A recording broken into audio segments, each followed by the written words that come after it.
मैंने ऐसा कोई लफ्ज बोला नहीं और सोच भी नहीं सकता कि मैं किसी महापुरुषों के खिलाफ कोई बात करूं। आसाम के मुख्यमंत्री ने कह दिया, राहुल गांधी की तुलना जो है औरंगजेब से कर दिया। इसके पहले अखिलेश जी की तुलना औरंगजेब से कर दिया। मुझे जो है पूरे सेशन के लिए सस्पेंड कर दिया गया है। मैं समझता हूं ये नाइंसाफी है। प्रशांत कोरटकर और राहुल शोरापुलकर इन्होंने अपमानित किया है। जो अल्फाज बोला मैं अपनी जबान से बोल भी नहीं सकता हूं। वो महाराष्ट्र में है, उनको क्यों नहीं पकड़ा जा रहा है? ये सिर्फ क्यों हो रहा है कि बीजेपी सरकार जो है ना वो हर चीज ढूंढती है कि मुझे इससे फायदा कितना होगा। मैं इसलिए वापस ले रहा हूं कि एक इसकी वजह से पूरा एक बाउंडर खड़ा हो गया है। लोग मुझे टेलीफोन में गालियां दे रहे हैं, मैं फोन नहीं उठा रहा हूं। जान से क्यों मार दोगे भाई? मैंने ऐसा कोई लफ्ज बोला नहीं और सोच भी नहीं सकता कि मैं किसी महापुरुषों के खिलाफ कोई बात करूं। लेकिन अब मैं देख रहा हूं कि एक फैशन बन गया है। अभी वहां के आसाम के मुख्यमंत्री ने कह दिया, राहुल गांधी की तुलना जो है औरंगजेब से कर दिया। इसके पहले अखिलेश जी की तुलना औरंगजेब से कर दिया। मतलब क्या होता है? तो औरंगजेब के बारे में मुझसे पूछा उन्होंने कि औरंगजेब के बारे में उनका कैरेक्टर क्या। तो मैंने कहा भाई देखो, मैं तो जमाने में पैदा हुआ नहीं था। हमने तो जो हिस्टोरियन ने जो लिखा, हिस्टोरियन ने वही पढ़ के बोल सकते हैं।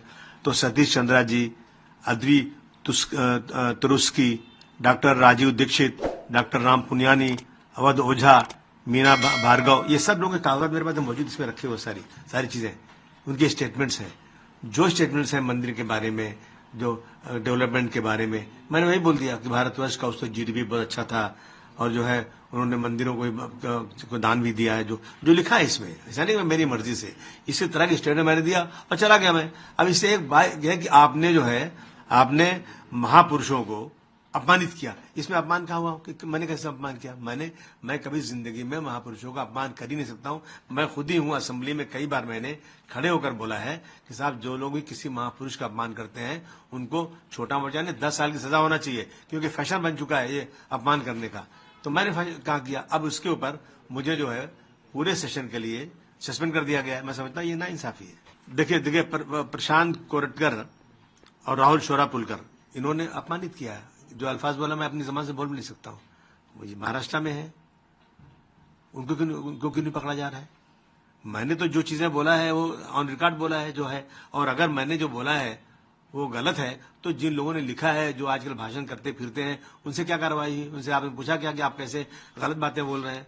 जो सही बातें, अगर कोई गलत बात बोल रहा है तो उस पर रुकवा डालिए, उस पर केस फाइल कीजिए आप। मैंने उनकी जो हिस्टोरियन उनकी कही हुई बातों को दोहराया तो मेरे ऊपर कैसे केस हो सकता है? मैं अब देखूंगा इसमें क्या रास्ता हो सकता है। नाइंसाफी अगर इसी तरह से होगी, मैं समझता हूं, देखिए ये सिर्फ क्यों हो रहा है कि बीजेपी सरकार जो है ना वो हर चीज ढूंढती है कि मुझे इससे फायदा कितना होगा। कानून सही क्या है? कुछ नहीं, हर चीज ले जाते हैं कि ये ऐसे इशू लाओ जिससे हमको फायदा हो जाए। पोलराइज करने की बात है, लेकिन सच्चाई पे चलना चाहिए। जो हिस्ट्री सही है, जो देश की जो सच्चाई है वो सामने अगर कोई बोलता है तो इस तरह से उसके साथ जुल्म जाती तो नहीं होना चाहिए।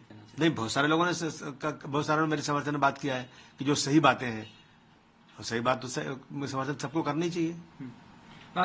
आपने सफाई दी कि जो औरंगजेब हैं वो क्रूर शासक नहीं थे, वो मेरा स्टेटमेंट में वापस मैंने जो कहा था ना, मैं इसलिए वापस ले रहा हूं कि एक इसकी वजह से पूरा एक बाउंडर खड़ा हो गया है।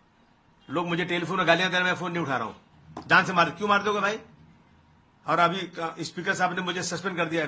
तो इन चीजों को लेकर के असेंबली चले, एक छोटी सी बात के ऊपर, एक छोटे से स्टेटमेंट के ऊपर जबरदस्ती का आप जो है बाउंडर खड़ा करोगे। इसलिए मैंने कहा कि मैं अपनी सारी बात वापस लेता हूं भाई, स्टेटमेंट वापस लेता हूं। असेंबली चलना चाहिए। हमारे पास बहुत सारे इश्यूज है अपने एरिया के, लोगों को पानी नहीं मिल रहा है, सड़कें खराब है, गटर खराब है, स्कूल का प्रॉब्लम है, अस्पतालों का प्रॉब्लम है, उस पर डिस्कशन करें या इस सब पे टाइम वेस्ट करें। इसलिए मैंने अपना स्टेटमेंट वापस किया।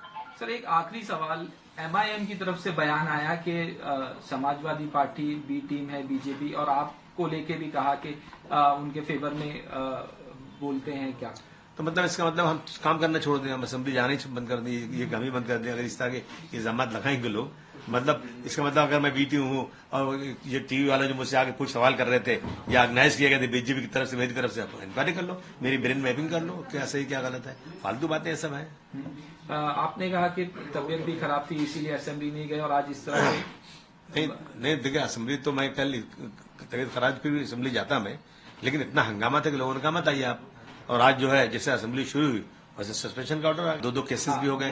किस लिए केस हो गया? गलती क्या मेरी है?